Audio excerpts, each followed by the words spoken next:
బులెటిన్లో మరో breaking news చూస్తున్నాం. ఆర్ఎస్ఎస్ పై కాంగ్రెస్ సీనియర్ నేత దిగ్విజయ్ సింగ్ చేసిన వ్యాఖ్యలు పార్టీలో చర్చకు దారితీసిన విషయం తెలిసిందే. ఈ వివాదంపై తెలంగాణ ముఖ్యమంత్రి రేవంత్ రెడ్డి తాజాగా స్పందించారు.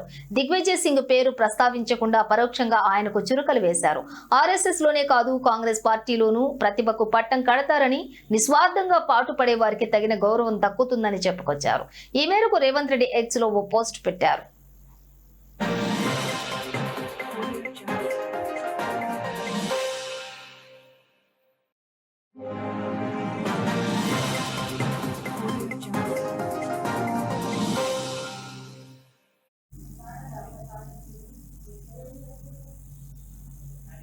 ఇక తెలంగాణలోని ఓ మారుమూల గ్రామంలో జన్మించిన పివి నరసింహారావు కాంగ్రెస్ పార్టీలోనే ఎదిగారని, దేశానికి ప్రధానిగా సేవలు అందించారని రేవంత్ రెడ్డి గుర్తు చేశారు.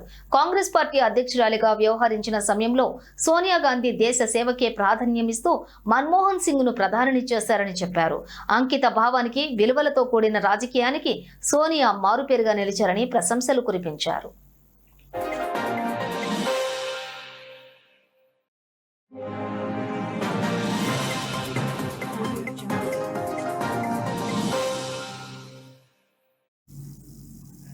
ఇక దేశ స్వాతంత్ర్య ఉద్యమానికి నేతృత్వం వహించటం నుంచి రాజ్యాంగానికి రూపకల్పన చేయటం వరకు, ప్రజాస్వామ్య వ్యవస్థల నిర్మాణం నుంచి భారత ప్రజలు ఐకమత్యం పెంపొందించడం వరకు భారతదేశంలోని అన్ని వ్యవస్థలను ఇండియన్ నేషనల్ కాంగ్రెస్ పార్టీ తీర్చిదిద్దిందని రేవంత్ రెడ్డి పేర్కొన్నారు.